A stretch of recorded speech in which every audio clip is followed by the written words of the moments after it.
l'ai créé en 89, ce D'accord. domaine-là. D'accord. Avec des personnes de Vaudremanaye qui sont arrivées à la retraite et qui m'ont transmis les vignes. Ah oui, d'accord. Donc j'ai commencé en 89 avec des vignes, pas les vignes de mes parents, avec des vignes de personnes, dont monsieur Alex, un viticulteur, qui m'a fait confiance, hein, j'avais 23 ans à l'époque.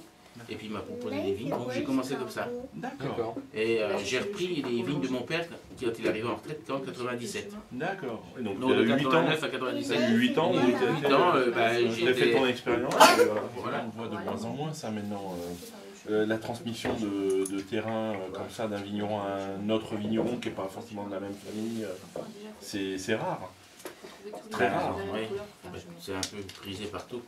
Bah, c'est demandé des sommes un peu faramineuses. Bah voilà, c'est ça. Tout le monde essaye de récupérer les vignes. C'est pas facile. C'est pas facile. Moi j'ai eu la chance, j'ai eu la chance de trouver quelqu'un. Ils voilà. sont venus me les proposer, quoi. Je n'ai pas été chercher. Ah, c'est bien. Donc ça en plus, c'est bon.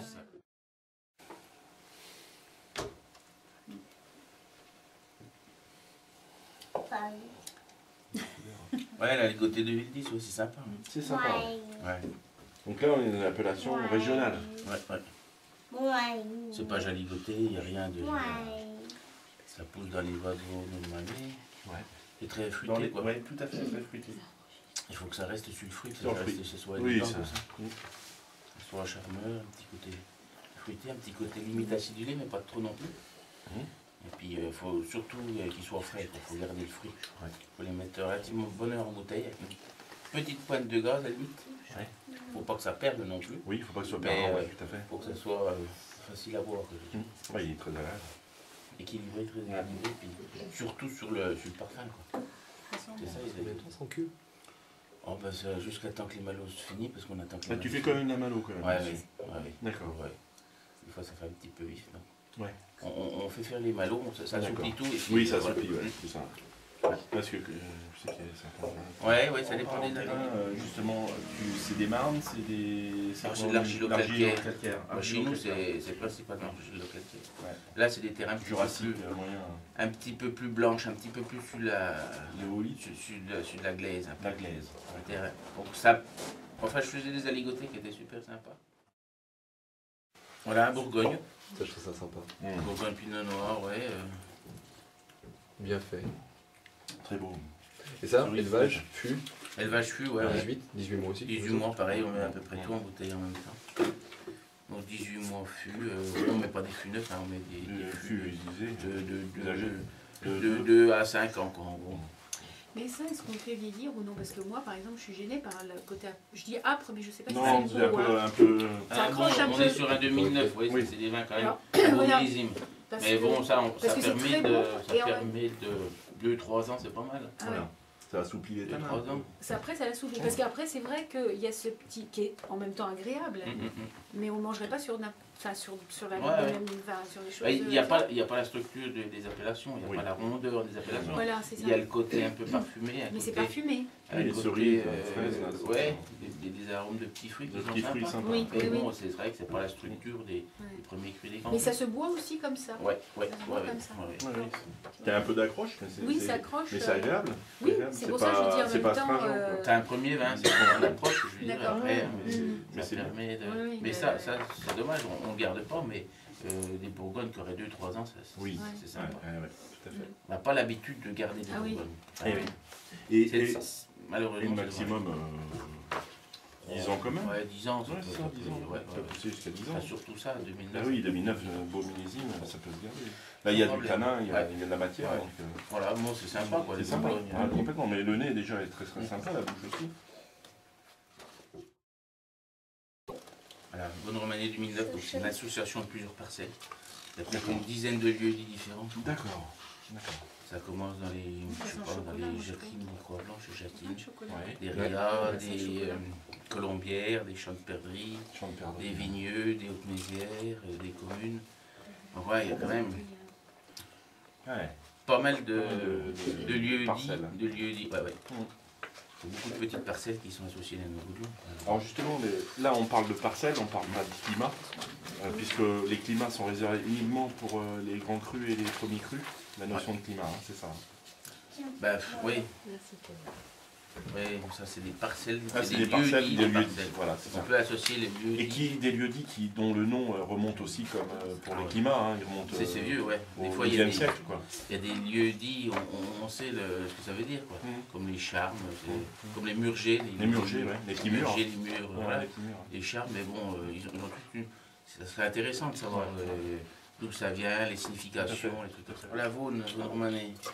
Donc, pareil, 2009. Je dirais un côté mis en bouteille tard. Je vais attendre un peu, c'était long à se faire. Hein. Ah oui. On a mis relativement tard en bouteille parce qu'on a mis au mois de juillet. Ils sont vachement de la jeunesse.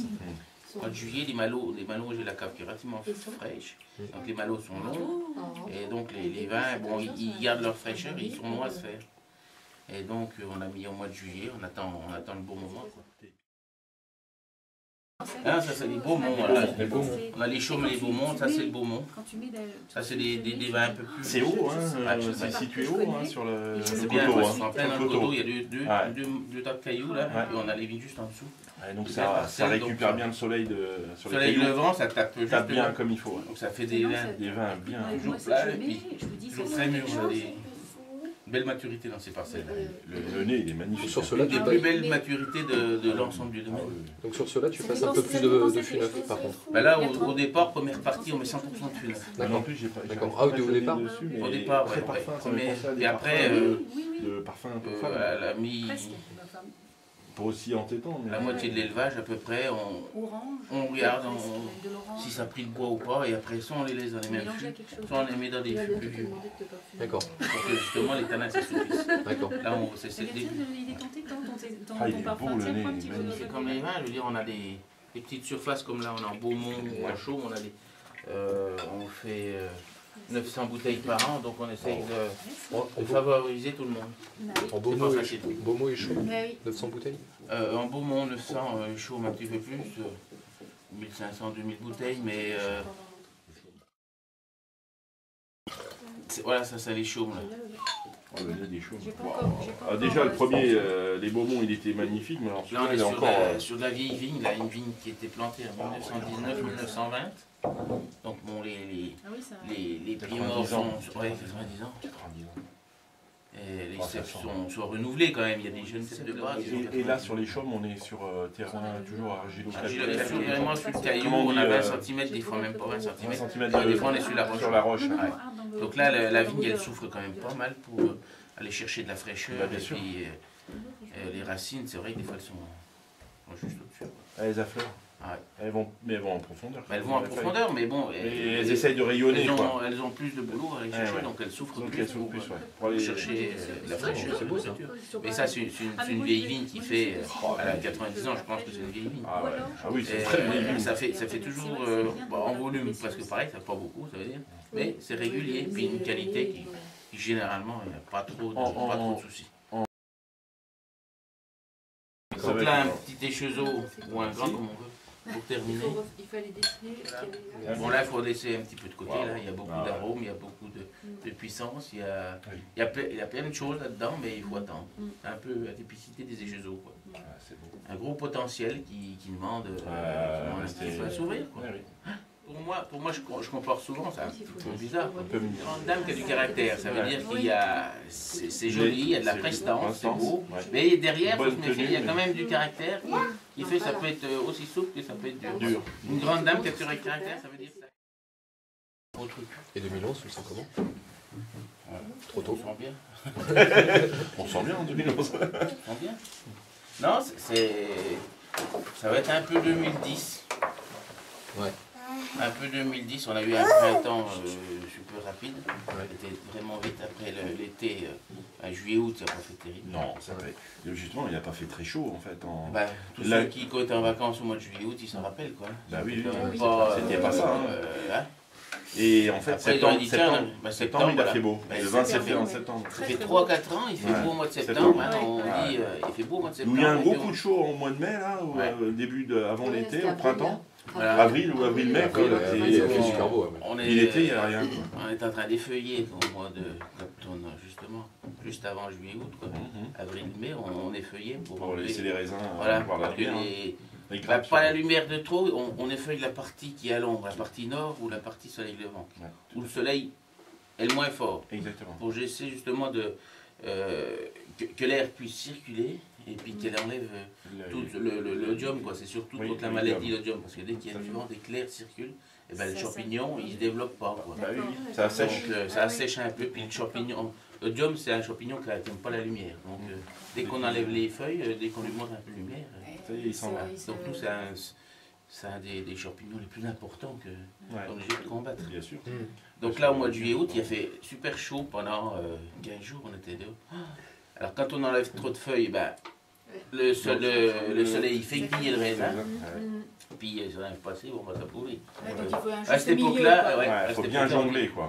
on enlève les feuilles, mais ça va peut-être cramer un petit peu le raisin, ça va le brûler. Ah oui, Donc, alors les gens disent, ah, vous enlevez, nous on ne fait pas. Bon, ben, c'est un peu le poker, hein, des fois, on ne sait pas ce qu'il faut faire.